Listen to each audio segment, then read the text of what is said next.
네, 매주 수요일 여의도 영업비밀에서는 정치권의 뜨거운 이슈와 복잡한 속사정 그리고 그들만의 뒷얘기를 전해드립니다. 오늘도 신지호 국민의힘 전략기획부총장 나오셨습니다. 어서 오세요. 네, 안녕하세요. 예, 내일 기자회견에 많은 국민들이 관심을 기울이고 있습니다. 상당히 중요한 일정이 될 것 같은데 이거부터 좀 여쭤봐야 될 것 같아요. 어제 추경호 원내대표가 네. 그 기자들 만나서 얘기한 것 중에 굳이 그저께 저녁에 본인이 네. 대통령을 만나서 당내 여론을 전달을 했고, 그러니까 추경호 원내대표의 요청 때문에 뭐 이뤄진 기자회견인 것처럼 네. 설명을 하더라고요. 그러다 보니까 이게 그러면은 굳이 원내대표만 또 부른 걸 보면 한동훈 대표 패싱을 한 건가? 이런 생각이 들었어요. 뭐 그건 뭐 특별한 뉴스가 이제 안 되는 것 같아요. 예, 패싱 뭐 소식이요? 예. 그 네. 한동훈 대표는 그 뭐 9시 반에서 10시 사이에 대통령실에서 발표를 했었죠. 월요일 밤에. 네.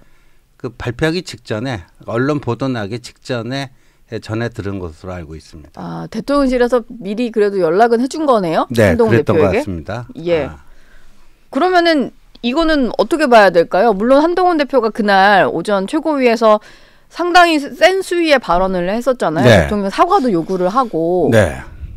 근데 어제 이제 추경호 원내대표가 그 브리핑을 통해서 사실은 내가 용산 들어갔다 왔고 그런 건의를 들어서 그 건의를 대통령께서 수용하셔서 목요일 기자회견이 이루어진 거다. 이런 식의 브리핑이었거든요. 네. 그러니까 어떻게 또 돌려서 들으면 한동훈의 요구 때문에 이루어지는 건 아니다. 라는 뉘앙스로도 해석될 수가 있을 것 같아요. 굳이 뭐 한동훈 대표가 요구해서 하는 건 아니고 네. 추경호 원내대표를 통해 전달된 당내 여론, 뭐 네. 여권 내의 우려 이런 것 때문이다. 뭐 그리고 이런 또 뭐 느낌. 어제 저녁에는 뭐 언론사에서 또 이거는 그날 만찬 때 월요일 만찬 때 정진석 비서실장이 간곡하게 요청해서 또 이루어진 거다. 뭐 이쪽은 뭐 추경호 때문에 된 거다. 저쪽은 또 정진석 때문에 된 거다. 근데 네. 뭐 주변 분들이 많이 그렇게 건의를 했겠죠. 예, 네. 뭐 이제 와서는 누가 건의해서 됐다 뭐 이런 거는 중요한 건 아니고 내일 어떤 메시지가 나올까 그렇죠. 이게 예. 중요한 것 같은데 오늘 보니까 한동훈 대표가 여러 가지 일정이 있으신데 당사에서 이제 5선, 6선 의원들 만나시고 또 3, 4선 의원들과도 간담회를 갖고 차례로 네. 좀 만나시는 것 같아요. 네. 여기서 수렴한 의견을 좀 전달하겠다 이런 취지의 만남일까요? 아, 그거는 이미 했습니다. 예. 예, 그러니까 이제 지난주 목요일 아침인가요? 민주당 최고위원회에서 이제 그 대통령과 명태균 씨의 그 통화 그 까지 않았습니까? 네. 그때부터 시작해갖고 한 나흘 동안 한동훈 대표가 침묵을 지켰는데, 근데 이제 그 중진들과 굉장히 밀접하고 강도 높은 소통을 했습니다. 예. 했고, 근데 그냥 주로 이제 전화를 통해서 한 건데, 오늘은 그거를 좀 여러분들이 같이 모여가지고 얘기를 할 텐데, 아마도 오늘 모이게 되면 내일 대통령 회견이 어떻게 될 것인지, 그러니까 긍정적인 시나리오랑 부정적인 시나리오랑 이런 것들 얘기하면서 각각의 경우에 당은 어떻게 해야 될지, 뭐 이런 얘기가 오갈 가능성이 있어 보입니다. 오늘 뭐 의견 수렴해서 마지막까지 사실 대통령의 회견문이라는 거는 좀 바뀔 수도 있는 거고 네. 뭐 대통령실도 아마 오늘부터 해서 열심히 준비를 할 것 같은데 추가로 좀 전달하실 입장은 있을 없나요? 수도 있겠죠. 오늘 만약에 거기서 중지가 모아진다면 네. 용산에 전달할 가능성이 있는데 저는 이제 내일 기자회견이 정말 이 윤석열 정권 5년의 분수령이 될 수 있겠다 하는 생각이 드는데 네. 이게 여러 언론에서도 표현하고 있지만 어찌 보면 마지막 기회다. 마지막 기회다. 네, 어찌 보면 마지막 기회다. 예. 그 박근혜 대통령이요. 그때 이제 그 이른바 탄핵 국면에서 세 차례에 걸쳐서 사과를 하거든요. 네. 근데 첫 번째 사과하고 나서 지지율이 폭락을 했습니다. 한국 갤럽 기준으로 18%가 그 다음 주에 5%로 폭락을 했습니다. 예. 그러니까 사과를 했음에도 불구하고. 네, 사과를 했음에도 불구하고. 그러니까 내일 어떤 회견이 되는가에 따라서 네. 바닥을 찍고 반등하는 그런 게 될지 아니면 속절없이 추락하는 그게 될지 정말 그 분수령이라고 봅니다. 내일 일단 그 기자회견 형식에 대해서는 설명을 하기로는 무제한 끝장 회견 뭐 이런 형식을 얘기를 했어요. 보통은 이제 대국민 담화를 하면 이제 집무실에서 담화를 하고 내려와서 기자들 질문을 받는데 분야도 나누다 보니까 사실 제일 궁금한 건 뭐 일반 정치 분야로 분류되는 여러 김건희 여사 의혹 같은 건데 뭐 외교 이슈도 있고 경제 이슈도 있고 이러면은 좀 질문이 제한이 되잖아요. 근데 내일은 일단 기자들 질문 다 받겠다. 끝나는 시간도 안 정했다라고 하더라고요. 그 무제한 뭐 질의응답을 받겠다는 건데 근데 사실 지금 국민적 관심사 어제 한동훈 대표도 국민 눈높이에 맞는 회견이 돼야 된다. 이 얘기는 지금 국민적 관심사가 뭡니까? 여사 문제입니다. 여사 문제를 중심으로 내일 회견을 이끌어 가야 되지 않을까. 그러니까 모두 발언도 가급적이면 좀 짧게 하고. 네. 그리고 그 질의응답도 무제한으로 할 필요는 저는 없다고 봐요. 어떻게 보면 여사 문제에 대한 해법은 국민적 눈높이에서 이미 나와 있는 게 있다라고 봅니다. 오히려 거기에 대해서 길게 뭐 이거 저거 설명하기보다는 짧고 굵게 앞으로 어떻게 하겠다. 뭐 이렇게 하는 게 오히려 더 임팩트가 있을 수도 있겠다라는 생각도 듭니다. 사실 기자들 입장에서는 기대하는 답이 나오면 질문을 더 할 이유가 없거든요. 근데 이게 만약에 그런 답이 안 나오면 길어질 것 같아요. 근데 신지호 부총장 보시기에 내일 꼭 했으면 좋겠는 말이 있습니까? 대통령이 이 말은 좀 이런 식의 어떤 계획은 꼭 얘기를 했으면 좋겠다. 그러니까 그 여사 문제에 있어서 국민 뭐 전체가 다 수긍하기는 힘들겠지만 그래도 국민 다수가 수긍할 수 있는 해법인데 그 해법은 다 알아요. 답이 뭐라는 건 다 압니다. 다 알아요. 뭐죠? 활동 중단? 뭐 일단 활동 중단이 제일 크다라고 봅니다. 그리고 지난 과정에 있어서 국민 여러분께 저의 부적절한 행동으로 심력 끼쳐드린 데 대해서 진솔한 사과. 근데 진솔한 사과만 갖고는 안 되기 때문에 플러스 앞으로 남은 대통령 임기 동안 그 약속, 대선 국면에서 했던 약속, 우리 남편이 대통령이 되더라도 아내 내조 역할만 하겠다. 그 약속으로 돌아가면 모든 게 끝납니다. 당시에 했던 약속대로 이건 새로 만들어서 해달라는 게 아니잖아요. 그때 약속을 했잖아요. 그 약속으로 다시 돌아가면 됩니다. 그러면은 사실 그동안 대통령이 이런 비슷한 형식의 담화를 여러 번 했는데 그때마다 여론이 좋진 않았잖아요. 안 좋았죠. 오히려 담화 때문에 국민들이 더 이제 부정 여론이 높아지고 이런 적도 있었는데 그럼 이런 표현은 좀 안 해야 된다라는 게 있을까요? 내일 저는요. 제가 오늘 아침에 일어나서 이렇게 내일 대통령께서 꺼내지 않았으면 하는 그 워딩이 뭘까? 금기어 3개를 뽑아봤거든요. 금기어 3개. 3개가 딱 생각나더라고요. 뭐냐면 이건 불법은 아니잖아요. 근데 정치는 합법 불법 따지는 게 아닙니다. 그건 사법의 영역이고 정치는요. 그게 적절했는지 부적절했는지를 따지는 거예요. 근데 그거를 불법이냐 합법이냐 불법은 아니니까 뭐 괜찮지 않느냐. 이게 전형적인 사법 논리인데 그러면 부적절한데 불법이 아닌 것도 있잖아요. 그렇죠. 부적절한 합법도 있잖아요. 부적절한 합법. 뭐 이런 그 이상한 영역이 생겨버리는 거예요. 근데 정치는 불법과 합법을 따지는 게 아닙니다. 그래서 불법은 아니잖아요. 뭐 이런 식의 워딩은 좀 제발 안 나왔으면 좋겠습니다. 그리고 나머지 2개는 뭘까요? 그다음에요.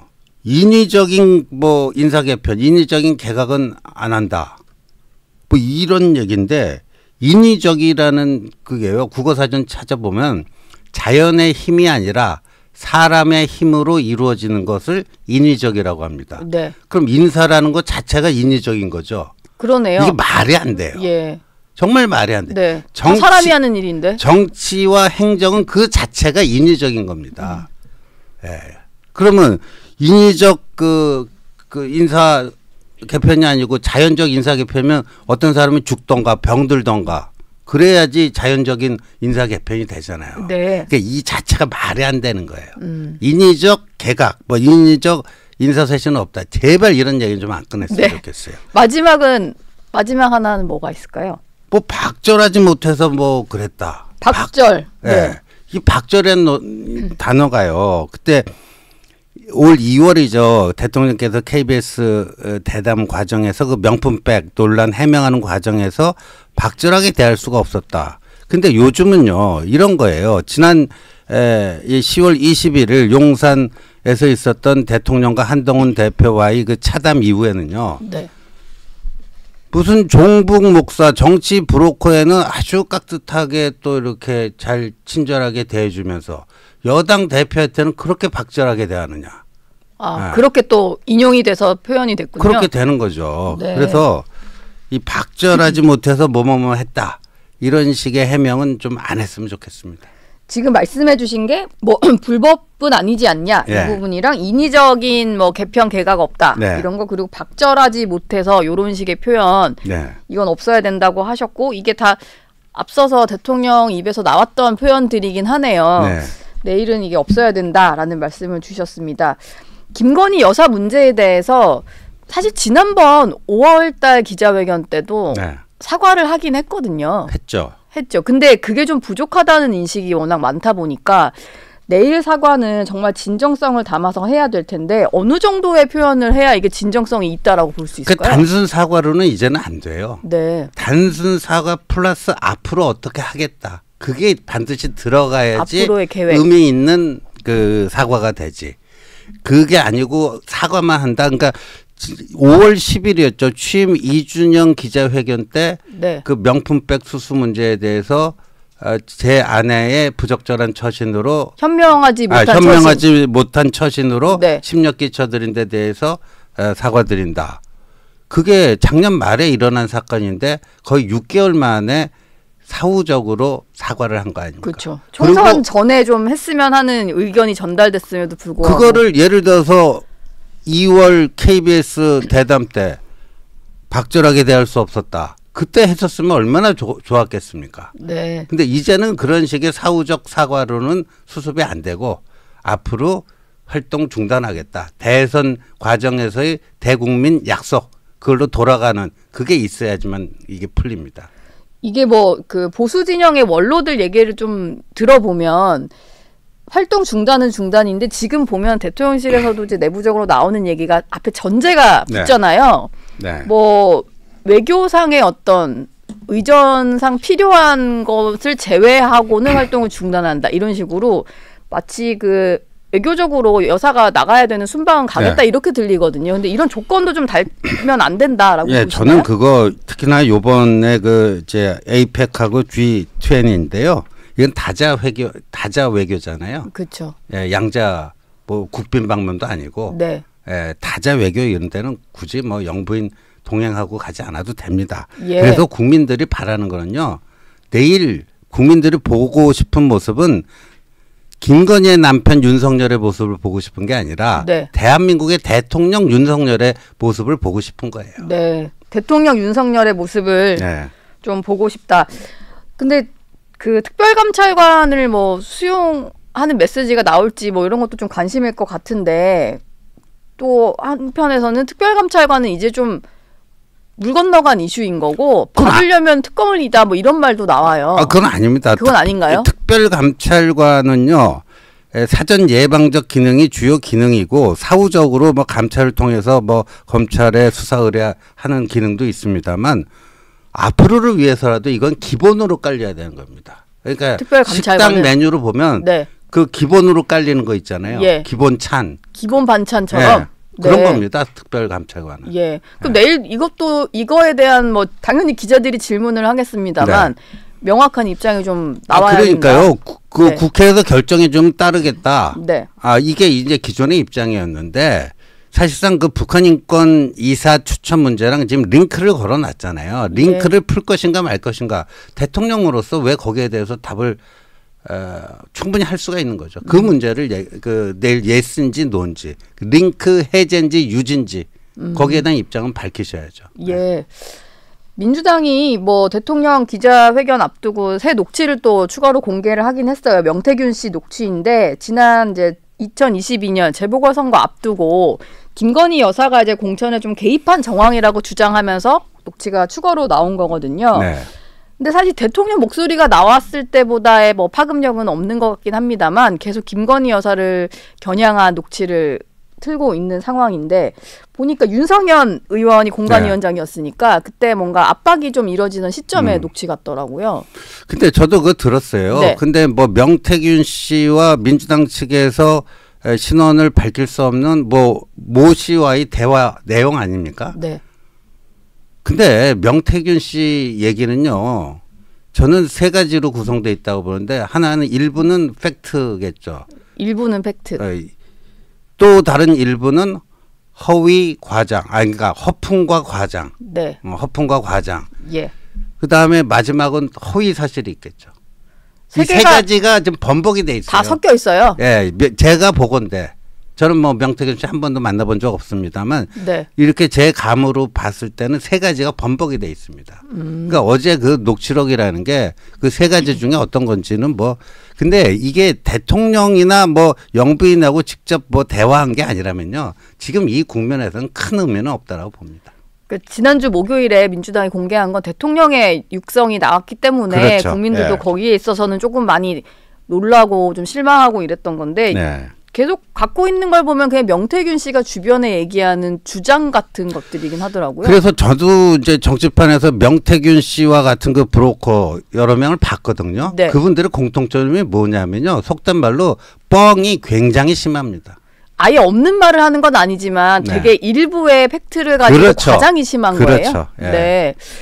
어쨌든 민주당은 녹취가 꽤 많다고 하니까 계속 뭐 살라미 전략으로 네. 그때그때 좀 뭔가 국면 전환이 필요할 때마다 틀 것 같기는 해요. 근데 이런 건 별로 임팩트가 없어요. 임팩트가 없습니까? 예. 좀 똘똘한 걸로 해야지 이런 거는 별로 임팩트 없습니다. 근데 당 내에서는 그런 얘기가 있었잖아요. 네. 뭘 알아야 우리가 대응을 하지라고 네. 해서 대통령실이든 이제 대통령실에서 뭐 여사든 대통령이든 간에 이 명 씨랑 대체 어떤 얘기들을 했는 건지 네. 진상을 조금 정리를 해서 공유를 해야지 여당도 대응을 할 수 있다. 뭐 이런 얘기를 하는 그거를 목소리도 있던데. 저희 한동훈 대표 측에서 여러 차례 물밑으로 조용하게 요청을 했는데 뭐 노답이에요. 네. 무반응입니다. 아예 거절한 것도 아니고 답이 예. 없어요. 예. 네. 예. 근데 필요하다고 보시죠? 그런 작업. 그럼요. 예, 그럼요. 그리고 이런 이제 정치적인 대응은 아무래도 이제 대통령실에서 하는 데는 여러 가지 좀 제약이 있습니다. 그런 거를 과거에도 보면 당이 역할 분담을 해서 네. 당이 주로 많이 했었어요. 그러려면 정보를 공유해야 될 거 아니에요. 네. 정보 공유 없이 그때마다 나오는 그 외마디 같은 거기에만 의존해 가지고 대응을 할 수 있다? 그건 불가능하죠. 근데 사실 그러면은 당이 대통령실 협조를 구하지 않고 할 수 있는 건 당시 이제 공천 과정에 관여한 여러 공관위원들 그렇죠. 지금 현역 의원인 분들도 있으니까 네. 그분들을 상대로 좀 조사를 하거나 할 수도 있는 거 아닐까요? 그런데 이제 아시다시피 그 당무감사인데요. 그게 네. 뭐 강제 조사권이 있는 것도 아니고 그리고 지금 뭐 명태균 씨가 떠드는 그런 여러 가지 얘기들이 정말 좀 어느 정도의 좀 실체가 있는 건지조차도 확인이 안 되고 있잖아요. 그러니까 그 브로커가 얘기한 한마디 한마디에 휘둘려 갖고 뭐 당이 뭐 당무감사를 하고 그럴 수는 없습니다. 네. 뭔가 이게 그래도 이게 뭐 팩트다. 심각한 뭐 사안이다. 이 정도는 돼야지 뭐 당무감사 들어가지 않겠습니까? 예. 민주당 같은 경우는 본회의가 다음 주 목요일에 있잖아요. 네. 14일에 김건희 여사 특검법을 또 처리를 할 예정인데 어제 저녁 8시부터 매일 뭐 2시간 본관 앞에서 농성을 하겠다. 네. 14일까지 계속 이어지는 릴레이 농성을 한다고 하더라고요. 네. 민주당이 사실 거대 야당인데도 불구하고 계속 장외로 나가고 있고 농성을 하고 이런 거 좀 어떻게 보세요? 저는 최근에 민주당 그 전략을 보니까요. 네. 예, 완전 폭망각입니다. 폭망각. 네, 민주당의 전략이. 예. 왜? 이유는 전략적 침로가 없어요. 침로라는 게 나침판이 가리키는 길이거든요. 네. 이게 우왕좌왕인 상태인가요? 그렇죠. 지금 우왕좌왕하고 있어요. 그다음에 냉탕 온탕 갈팡질팡하고 있고요. 뭐 금투세 폐지하고 뭐 최태원 재벌 회장 만나고 이러다가 또 민노총하고 손잡고 장외 집회하고. 예. 예. 그러게요. 예. 그러니까 그리고 기업이랑 좀 친기업적으로 나가는 듯하다가 좀 반기업적인 법안도 뭐 그렇죠. 처리한다고 하고. 그리고 뭐 저 대통령 끌어내려서 조기 대선 하고 싶은 마음은 이해가 가는데 그러면 그거를 끌어낼 수 있는 그 전략적 침노가 무엇인지 그 김민석 수석 최고위원인가요?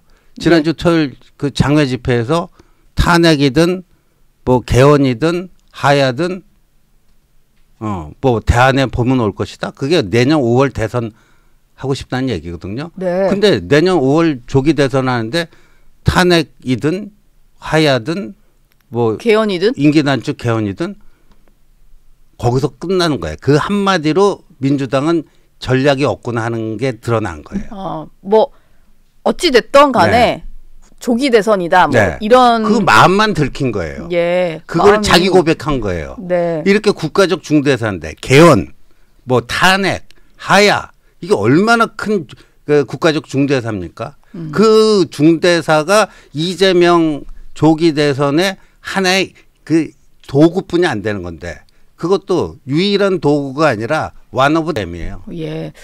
그 박근혜 정부가 이제 탄핵되던 시기에 네. 촛불 집회가 있었고 거기는 사실 이제 시민단체가 주도를 하긴 했지만 일반 시민 참여도 꽤 컸고 정치권은 나중에 좀 관여를 한 네. 집회였잖아요.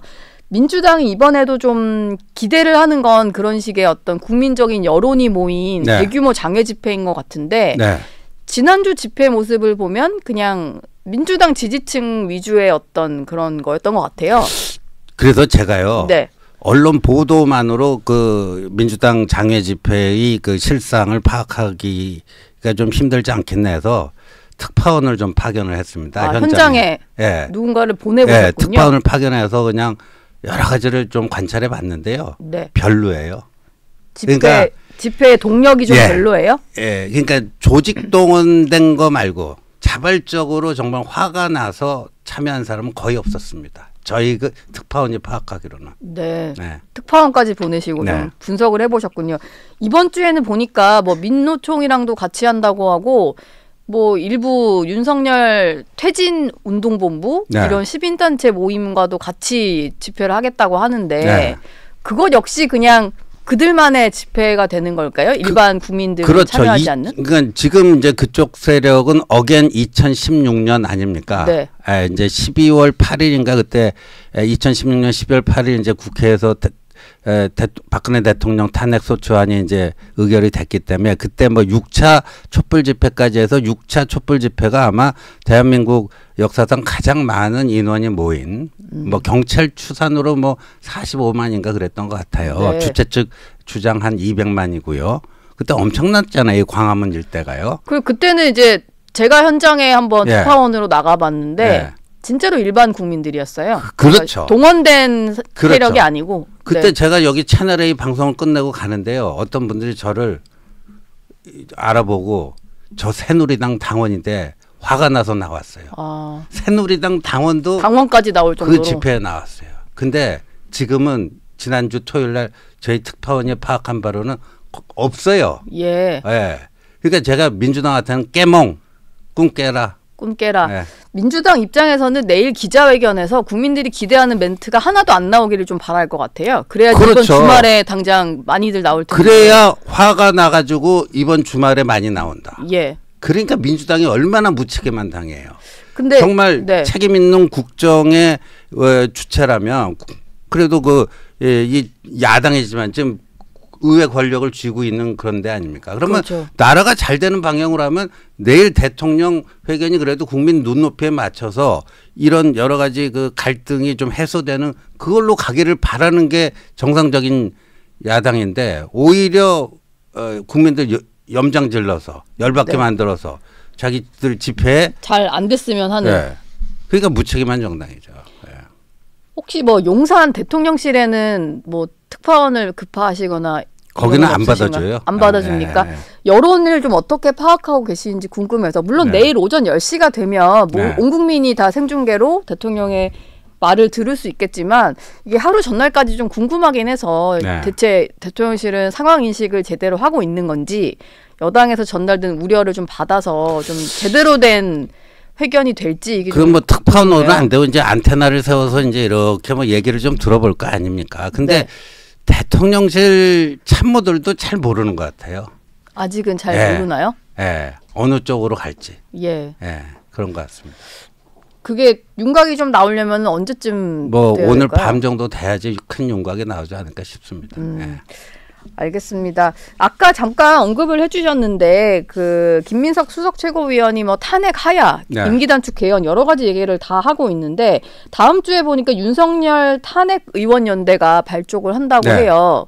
원래는 여기에 이제 준비라는 이름을 넣어서 탄핵 준비 의원 연대였다가 준비를 빼고 바로 그냥 뭐 탄핵 연대? 그러니까 코미디라고 하는 거예요. 그 네. 탄핵 무슨 연대 의원 연대를 만든다는 거 아니에요. 예. 개헌 의원 연대도 1일 날인가 뭐 발족했잖아요. 네. 거기 그 따블 뛰는 사람들이 많아요. 여기에도 출연하고 저기에도 출연하고. 개헌 논의도 하고 네. 탄핵 논의도 네. 하고. 그게 양립 가능한 거예요? 그러니까 이분들이 생각하는 탄핵, 개헌 이게 그러니까 이 개헌이라는 거를 이재명 조기 집권을 위한 수단으로 생각하는 거예요. 얼마나 대한민국 헌법을 우습게 보면 그런 얘기를 합니까? 어쨌든 개헌이든 탄핵이든 하야든 간에 네. 목표는 그냥 하나다. 내년 5월 대선. 조기 대선이다. 네. 네. 이재명 대표 1심 선고가 또 임박했다 보니까 더 이런 식의 어떤 전략을 쓰는 게 아닌가 싶은데 이 대표 문제를 전담 대응하는 당내 기구까지 좀 만들었더라고요. 민주당에서는 네. 이제 사법정의특위라고 하는데 이게 말은 이제 사법정의특위지만 사실 뭐 거기에 해당되는 건 이재명 대표 정도인 것 같아서 사법정의연대요? 사법정의특위라고 하는데요. 사법정의특위. 그럼 뭐 이제 친절한 금자 씨가 보면 너나 잘하세요 그러겠죠. 너나 잘하세요. 네. 민주당을 향해서. 네. 지금 민주당 같은 경우는 1심 선고 생중계하자는 국민의힘의 어떤 주장에 대해서도 네. 망신주기다 이렇게 좀 반발하는 것 같아요. 그럼 뭐 박근혜 대통령, 이명박 대통령 때는 뭐 그렇게 안 했습니까? 근데 이게 또 뭐 김영배 의원 같은 경우는 논의해 볼 수 있을 것처럼 얘기를 하긴 했는데 아니 뭐 재판부가 결정할 사항이니까요. 예.